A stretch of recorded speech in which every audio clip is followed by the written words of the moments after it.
from an undisclosed location in America. This is you're watching the 28th episode of Card to Card. Now, this episode is about the Murphysboro Mud Monster, and there's the artwork there. This is a card from the Mezzu Nightfall First Edition. Artwork there by Pepper DeLuca. As you can see there, looks like just a big old pile of mud. When I was working on the research on this, I wasn't super excited to do this one, but man, let me tell you, there is more evidence recorded on this monster than most of the ones that we're going to talk about. So this happened, this was back in 1973, back in Murphysboro, Illinois. And this creature was seen several times during a span of like 10 days, I think. And we actually I have with me police reports, the actual police reports, and one of the eyewitnesses' drawing of the creature. And I'll read a couple of the reports just to show you, get a good taste for what these people saw.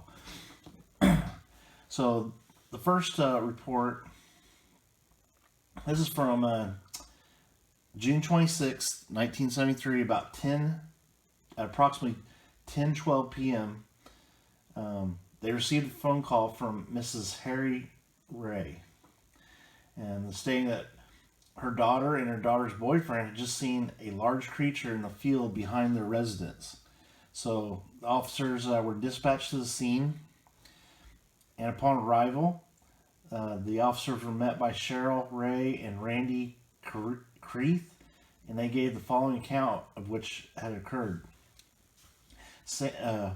Randy and Cheryl were sitting on the patio talking when they observed something moving around a patch of small trees in the field behind this where they were at, 37 Westwood Lane.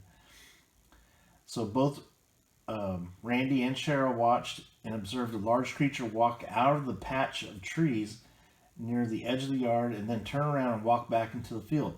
The creature was described as being 7 to 8 feet tall, weighing 300 to 350 pounds, pale dirty white or cream colored, and standing on 2 feet. Creeth stated that he walked towards it and got approximately 30 to 40 feet from it. And Creeth also stated that it had a musky odor to it. And the officers investigated the area where the creature was seen and found there was broken down and somewhat of a path where something had walked through. And they brought the dog to the area to see if the dog would track the creature.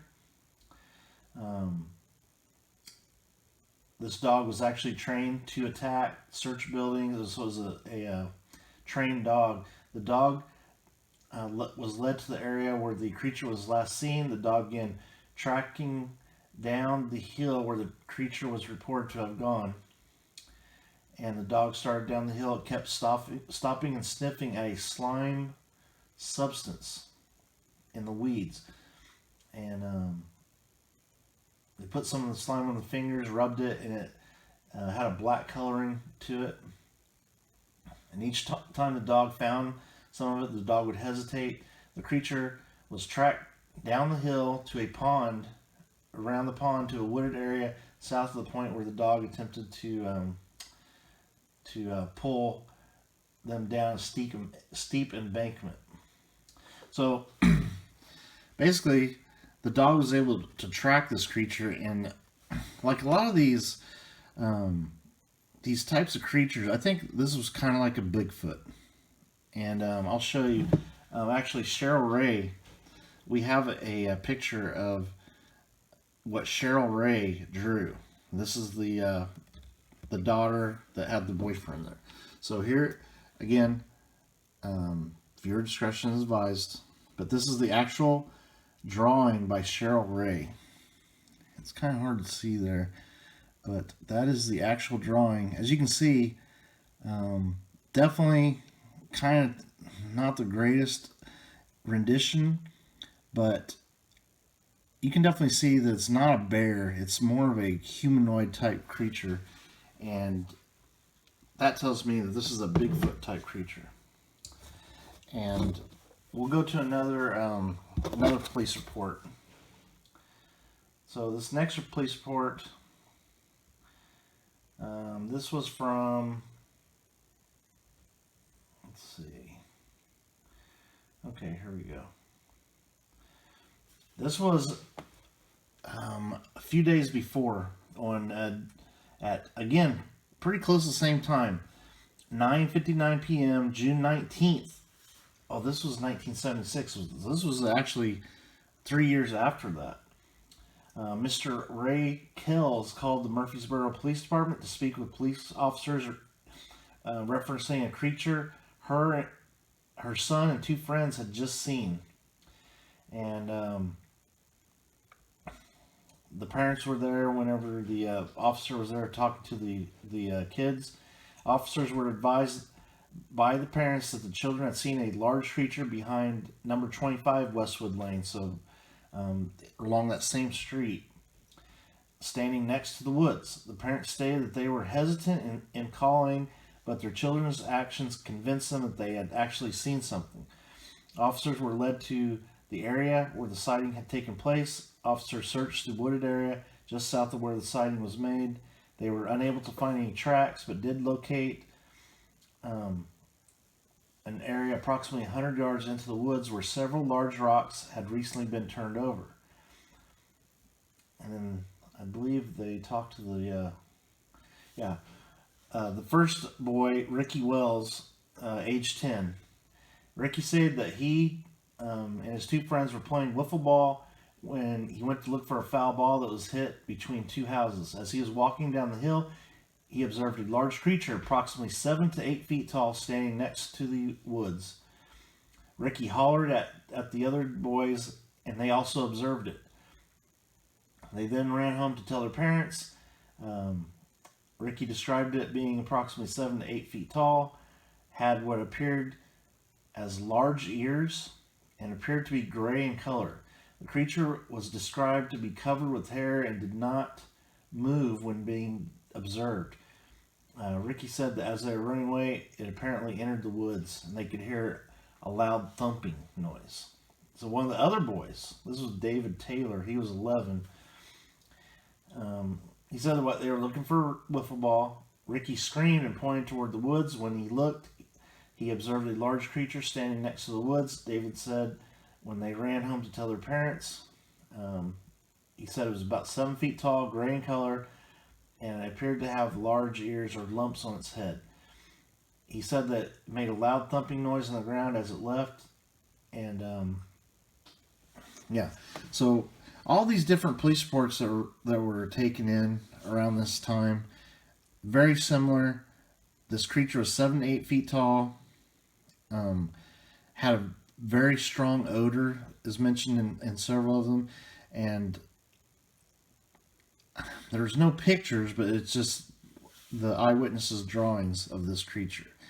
And you hear about other creatures like this in swamped areas, like the Boggy Creek creature, and there's a feeling that these are Bigfoot type creatures, Sasquatch, and I think that's what they saw.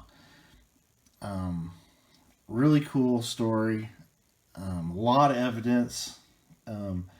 The city of Murphysboro has made all this this evidence and police reports available to look at. Really awesome of them, and very cool that they did that. And I think that this is a Bigfoot type creature, and I don't know. It's so weird that so many people see these things, yet so little physical evidence. There's, just eyewitness accounts and sometimes some videos. And we actually do have a video. We're going to run that of the Murphysboro mud monster. Let's go ahead and run that.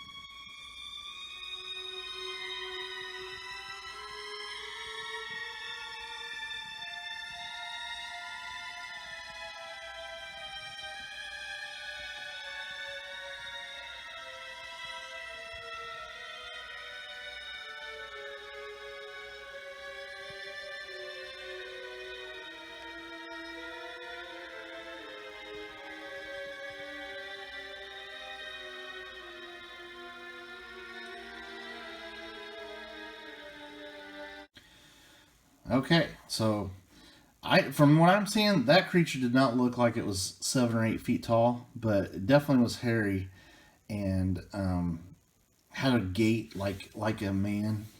But anyway, that supposedly that was caught with a game camera. So as we take a little closer look at the card, see if we see any like little Easter eggs they put on these cards that are really cool. The art's pretty neat. He's definitely there in a swamp, and he definitely has kind of a Bigfoot look to him, covered in mud. You can imagine the smell. It says the date of birth 1973, Murphysboro, Illinois. The flavor text says, watch where you step. The Murphysboro mud monster, it will never let go of you. Whoa. Okay. Well, none of those police reports stated that the creature attacked them or tried to grab anybody. It just basically came out of the woods. They saw him. He went back. So really interesting stories there. And very interesting that they're all along that same street. So I think that there was a creature in that area. And of course the people, it's kind of weird also that a Bigfoot would be that close to residential areas. Usually if you hear about Bigfoot, they're very elusive. But anyway, so if you're ever in Murphysboro on Westwood Street, you definitely need to keep your eyes out.